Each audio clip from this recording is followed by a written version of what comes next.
Hey everyone, the name is Erik Thor, and perhaps you're asking yourself if you're an INFP or an INTP, and perhaps now a lot of people will go in and say, hey, that's impossible.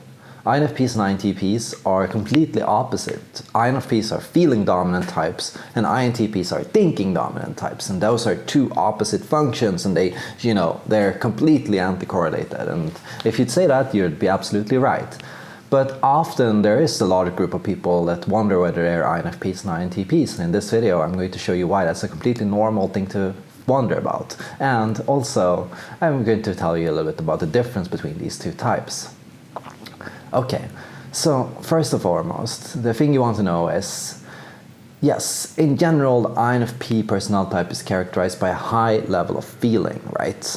However, if you look at it purely from a perspective of the dichotomies, introversion, extroversion, sensing, intuition, feeling, thinking, judging and perceiving, you'll encounter a group of people that don't score that high in feeling, but rather score quite high in intuition or in perceiving and so on, right? And these types will still end up with the INFP personality result, right? In that sense, that means that they are part of the INFP spectrum, but that they're abnormal in the sense that they are not as strong in the feeling preference as the INFP stereotypically, conventionally is assumed to be, right? And perhaps we have to modify our assumptions here and assume that, well, perhaps there are INFPs out there that are more intuitive dominant, but still share this perception and preference for perceiving and introversion, and still have a small, mild preference for feeling. And, that's where all this confusion comes up. And when you have this in-between kind of preference, and you feel like you're in between feeling and thinking, what ends up happening, what seems to be the case is, well, you might start wondering whether you're an INFP or an INTP, right? Now, how do you navigate and look at and compare these two personality types? Well, the first thing you'll notice is that thinking is a detached preference, right? So typically the thinking type will detach from a situation and look at things from a third-person view. They will speak in general words. They won't insert themselves or their personal feelings into a decision or argument or discussion, and rather they will focus on speaking about it neutrally or from a larger, big picture view, right? This is different from the feeling preference types that tend to prefer to put at least some personality into what they do, right? So when they talk, they will give their own personal account or experience of something or their own viewpoint of it. And they'll give examples from their life or from things that they've seen and heard and things that they have been through. And they'll use that as evidence and arguments to verify and back up, what it is that they think, right? And this leads to a very different way of thinking about things, because the thinking type starts to look for data. They are empirical, right? So when they want to give arguments and discussions and so on, they want the data to be statistics, they want it to be facts, they want it to be, objective things that have been written, published, other experts, and so on. And this is their strongest form of evidence. This is what they find to be motivating, right? So if this exists, the INTP or the ISTP will be like, yes, that's correct, that's right, that's accurate, that's the efficient way. Like if I can see metrics, if I can see data, prove and verify what it is, that's good. And when the feeling types rather look for evidence, it's typically more based on, does this make me happy? Does this feel good for me? Does it line up with what I want and what I value and what I think is right and wrong, right? So what motivates the feeling types is that they've been there, they've felt that, and they've had a good experience doing that, and that's made them think it's the right thing to do. Or they had the bad experience with something and they don't want to do it, right? And so we can see them as kind of the taste testers of the world, right? Because we're always dealing with the fact that, we are subjective individuals living in an objective world, right? We know the world to be fairly solid and predictable and measurable. We don't know whether it's fully real. Of course, that's an argument for philosophers, but we do know that we can gather evidence and data using instruments, and that these instruments seems to be fairly consistent. But we also know that we have our own human experience of life, our own personal, viewpoints, and our own emotions, and our own history and background. And so we know that, we'll all experience life differently.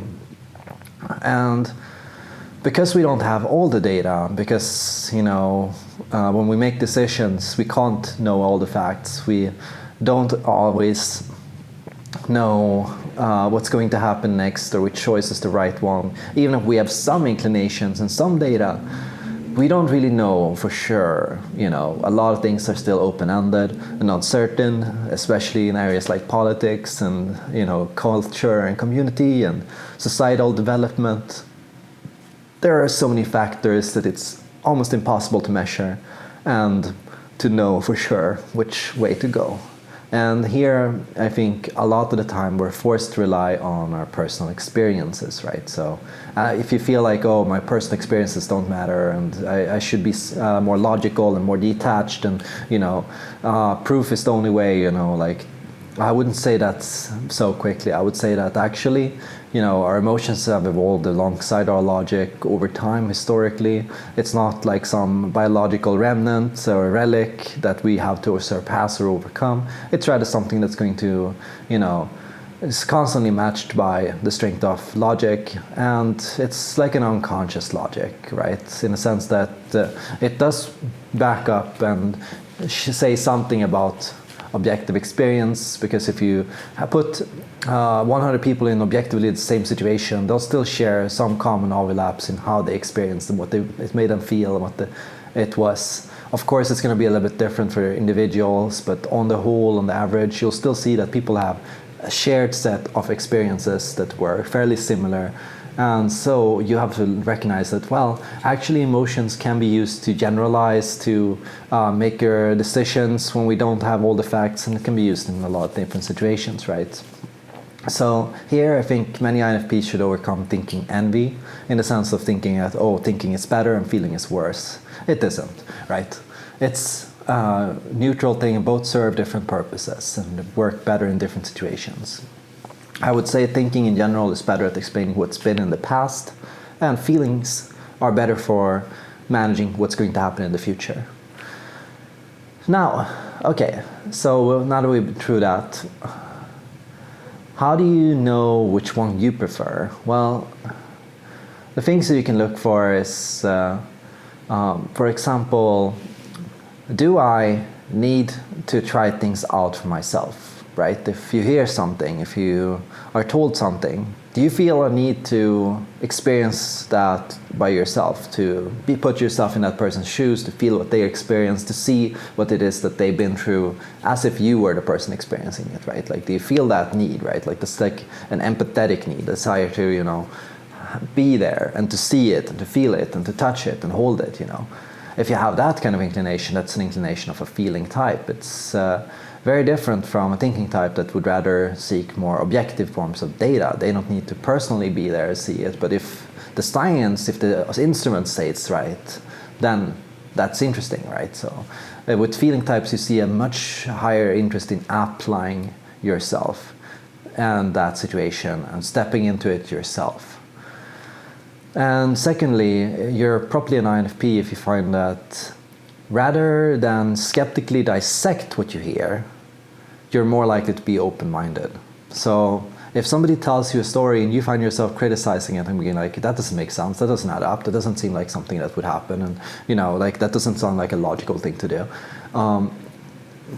Yeah, that's a sign of being a thinking type. But if you instead find yourself being much more open-minded and being like, that's interesting, that could be true, I could see that happening, that could be possible. That's sounds like it's something I'd like to check out and learn more about. If you have that curiosity, right, instead of skepticism, curiosity will be more likely to put you as an INFP more intuitive, more feeling, right? Whereas skepticism is more likely to put you as a thinking type or a sensing type. If you look at it in terms of intelligences, you also see that the INFPs tend to have two specific key intelligences. The first is interpersonal, And that's basically keeping a journal of yourself, knowing and keeping track of your identity and your changes and your experiences and what happens to you in your life, either by writing or by some form of self-expression that you do for yourself privately, or through just thinking and reflection and sitting down with yourself and asking yourself questions. Like, these kinds of things tend to be hallmark of introverts and feeling types. Now, secondly, the second intelligence of the INFP is more related to aesthetics and symbols and interpretation, right? So INFPs tend to also be good listeners. They tend to be good at decoding what people mean when they use a certain word or a certain choice of tone. What is it this person is trying to convey, and what is it they're trying to say with this word or with this gesture or with this, approach, right? So being able to decode your environment and see and spot intentions accurately. What was the intention of the person who made that, who drew that, who said that, who wrote that song, right? Like, if you're able to do these kinds of things, that's typically a skill of the feeling and perceiving personality types. The INTPs have two other intelligences. The first one is tactical intelligence. That's seeing pros and cons in any situation. It's being able to diagnose a problem effectively, to see what could be wrong in a situation, why something is not working, and so on, right? And the second intelligence of the INTP is more related to logic and mathematics. It's being able to break things down into statements that are true or false, being able to falsify information, being able to say, then that's better than that doesn't seem to work, that doesn't seem true, how do you measure that, like when somebody says something, to be able to say, okay, so you first make this claim A, and then you made this claim B, and then you made claim C, but claim A and B can be true, but claim A, B, and C cannot be true together, so which one is it, right? Like, these kinds of things are key for the INTP. So if you find that you have a preference one of these intelligences, and you feel like this is something I'm really good at, you don't have to have both of them. That's already a sign that you are more that type than the other, right? But yeah, remember, you can be somewhere in between.